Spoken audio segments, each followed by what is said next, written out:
How's it going, everyone? We are back and ready for Ghost Chapter 8. At the end of Chapter 7, the kids just got picked up by Coach to go to their Chinese food dinner bonding session. And I gotta say, this might be one of my favorite chapters because I love how the kids come together in this moment and really get to know each other. It's beautifully done. So let's get started. Chapter 8. World record for having the best secret. Thankfully, it didn't take too long to get to the Chinese restaurant. After we finished staring at the big orange and white fish swimming around in a giant tank in the waiting area, we found out Coach had our seats prearranged. He and Sunny sat on one side of the booth, and me, Lou, and Patty sat on the other side. The weird red vinyl seats oinked as we shuffled in. Okay, you guys, pick anything you want on the menu. Coach unbuttoned the top button of his shirt. Anything at all. We're here to celebrate the newbies. I didn't know how anybody else felt about picking anything on the menu, but I almost flipped out. I was so excited. I mean, I had been eating hospital food almost every day during the week for I don't even know how long. I guess since my dad had been gone, so this was going to be heaven. We all checked out our menus, way more than what I usually see when me, Mom, King, and Aunt Sophie order in on the weekends. Me and Mom always get shrimp fried rice. Aunt Sophie gets crab sticks, which I always thought was a weird choice. And King, 9 times out of 10, orders a cheeseburger with 2 egg rolls. And when the food comes, me and King always throw the fortune cookies at each other and try to whack them to pieces with the chopsticks. Is everyone ready to order? A waitress had come over, pad in hand, to scribble whatever we said. I am, Coach said. Me too, Patty said, closing her menu. I was ready too. Lou looked like he was still thinking about it, but we figured he'd be ready by the time the waitress got to him. All the shrimp lo mein, Coach said, with a Sprite. Sesame chicken, from Patty. And to drink, do you have cherry Coke? Cherry Coke? Lou balked. Who drinks cherry Coke? I do, Patty said, holding her hand in front of his face to shut him up. The waitress thought about it. I can put some cherry juice in a regular Coke. How about that? Perfect, Patty said, smiling. Lou moved her hand away. And for you? The waitress was talking to him now.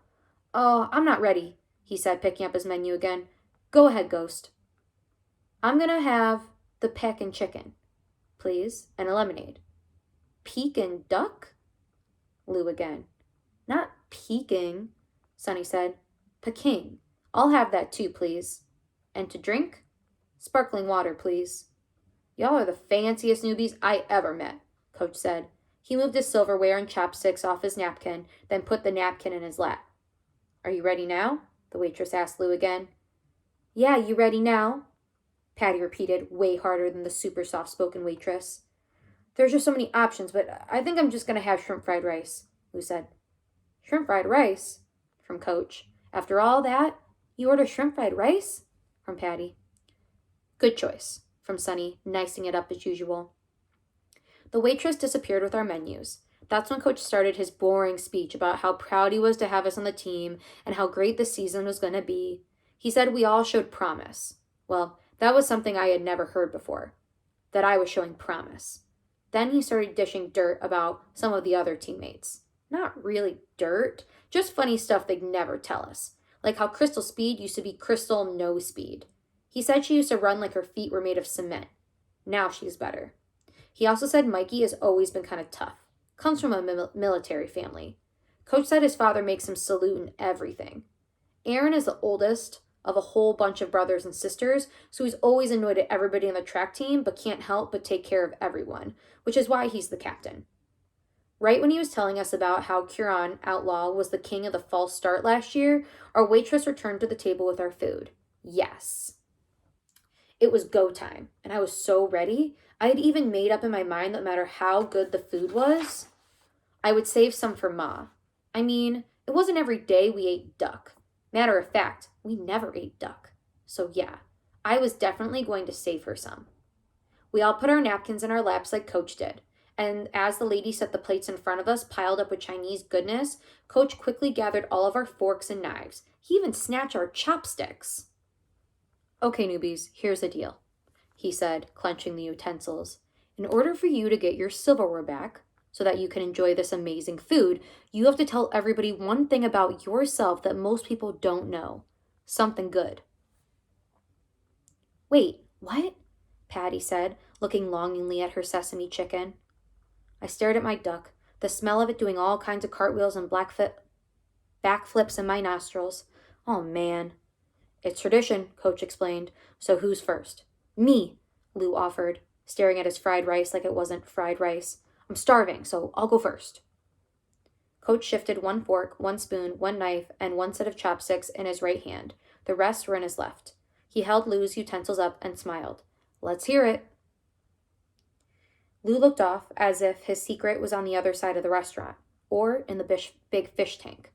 Well, he started, giving us his attention again. I'm albino. Duh, Patty groaned, slapping her hand on her forehead. He said a secret, fool. I wanted to chime in and say that if he had told me that a few days earlier, it actually would have been a secret to me. But then I would have had to admit that I thought he might have been an alien, and that wasn't exactly the secret I was wanting to share. Yeah, I already knew that, Sonny said softly. So did I, Coach said, putting the silverware in his right hand back into his left. Wait, Lou said, clearly fearing that his meal would be held up. That fried rice must have been calling his name. Okay, for real this time. He took a deep breath. I always wanted a brother, but my mom can't have no more kids, and the reason why I wish I had one is because then I could have seen what I would have looked like if I wasn't albino. Me, Patty, Sonny, and even Coach went dead quiet. Nobody said nothing, like whoa. Plus, I could relate to wanting a brother too. It would be nice to have somebody to hang out with during the week. I had King on the weekends, but on the weekdays it was just me and Ma. So mainly just me, because she's Ma. And Ma ain't bro. Plus, I probably would have had less altercations because my brother could have talked me out of some of them.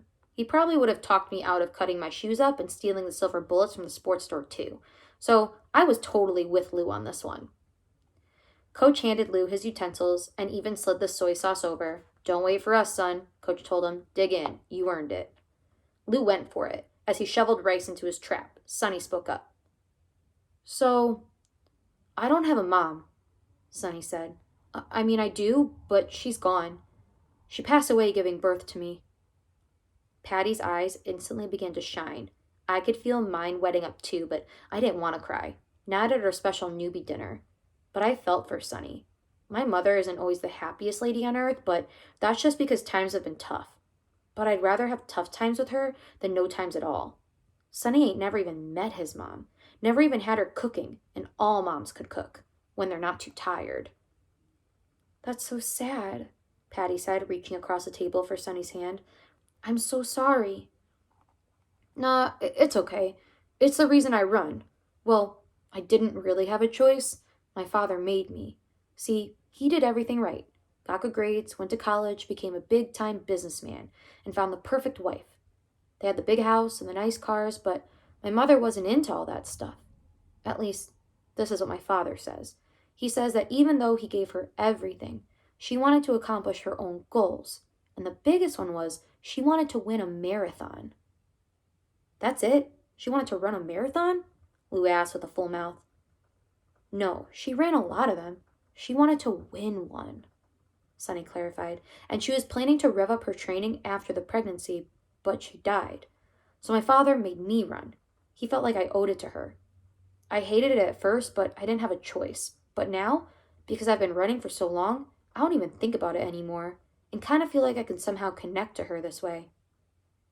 So your daddy used to run you? I asked. Pretty much. But was it to punish you? I darted my eyes from Sonny to Coach, who sat listening closely. Sonny's face started to pale. I guess. But ain't that child a ghost? Patty cut me off, still holding Sonny's hand. Sorry, I didn't mean it like that, I backed off. I was just saying, there's someone else at this table who might be guilty of doing the same thing, running kids for punishment. I gave Coach a dramatic glare, and everybody laughed, lightening the mood. Hey, Patty focused back on Sonny. She let go of his hand and readjusted herself in the booth. I totally understand. I mean, I get it. Not the punishment part, but the part about your mom. My secret is sort of like that too.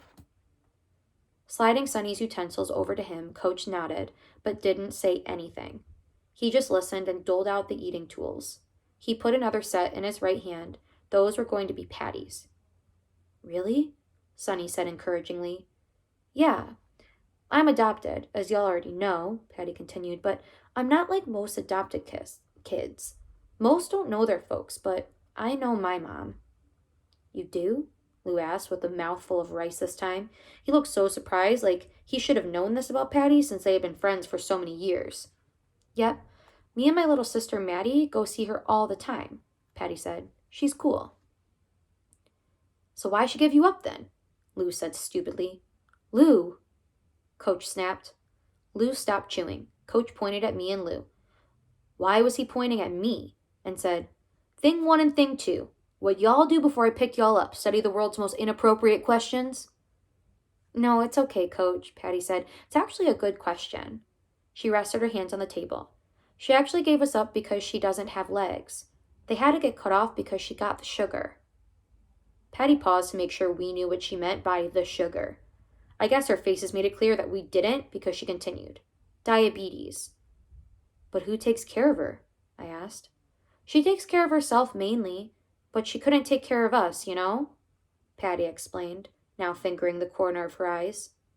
So you run for her? Sonny said, now understanding how Patty could somehow relate to his story. Yeah, Patty smiled. I run for her. Coach handed Patty her silverware. That leaves you, Ghost, he said, and let me tell you, I still wasn't sure what my secret was going to be, but I definitely knew I had to think of it quick, because my duck was getting cold, and cold duck didn't sound too good. At first, I was going to tell them about the shoes, that I stole them, but then I figured Coach would not be okay with that. And even though he said we were telling secrets that we were all going to keep, I had learned a long time ago that adults play by different rules. So that was out. But I only had one other real secret, and I didn't know if it was okay to tell, especially over Chinese food, but I couldn't make up a good lie, despite the good job I had been doing lying over the past few days. I just didn't want them to look at me different or give anybody anything to pick on me about. I mean, I technically was still getting to know them, but I didn't know them yet. I didn't know how anybody besides my family. I never even told Red and Dre stuff like this. Matter of fact, I hadn't even mentioned to them that I was on a track team, just because I didn't want to have to go through the whole, you on a track team? But then I looked around the table.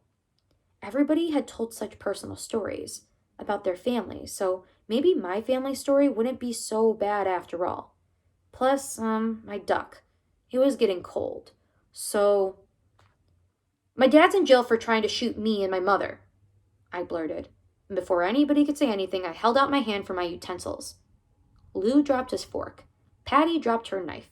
And Sonny stopped drinking. Coach's mouth hung open as he pressed everything into my hand. And I felt good. Different. Like even though they were all stunned by what I said, I felt like they could see me. Like we're all running the same race at the same speed, but I was also feeling pretty hungry.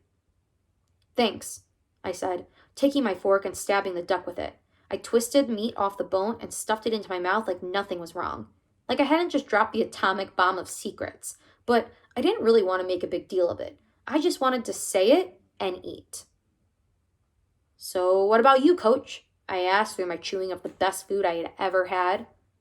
Ever. Duck. Who knew? Charlotte Lee could collect all the rubber ones she wanted. I was going to set the record for eating the most real meals. I mean, it's basically like the world's greatest chicken or something.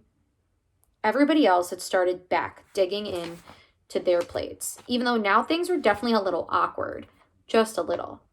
What about me? Coach replied at last. Well, what's your secret? I asked, pointing the fork at him.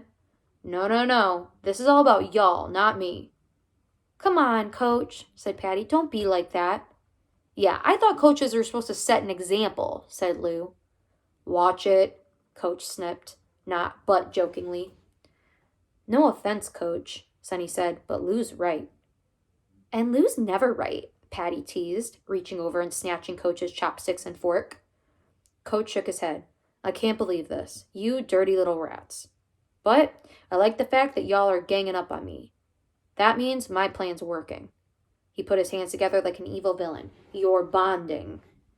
Yeah, Patty scoffed. Just get to the secret or kiss your noodles goodbye. Coach snickered. Okay, he started. Well, it's true, Lou. I did run in the Olympics, and I won a gold medal. Coach looked pointedly at each other, one by one. Okay, so there, he said, snatching his fork and chopsticks back from Patty. And the conversation for the rest of the night was pretty much all about the Olympics. Coach didn't really say too much more about it. It was mainly just us talking about what it must have been like and all that. I had never even said anything about what happened with my dad. Even though I did. And it seemed like everybody at the table cared and didn't care at the same time. And that made me feel, for the first time, like I was one of them. They even asked me if I needed to borrow some practice gear, which I thought was nice, but I told them I was cool, that my mother was going to get me some soon, even though I hadn't even asked for none yet. Plus, I kind of wanted my first jersey and shorts to be the ones I ran my first race in, which I hadn't even really thought about until just then. But I appreciated them offering to look out for me. Not many people do that. I could add them to the list of my mother, Mr. Charles, and, well, Coach. And it felt good to feel like one of the teammates. Like I was there. Really, really there. As me. But without as much scream inside. All right, that is the end of chapter 8. I really, really love how the kids bond and open up with each other. And I just feel like it really helps Ghost to get his secret out a little bit. So yeah. Don't forget to check in for chapter 9. Stay safe. Wash your hands. See y'all later.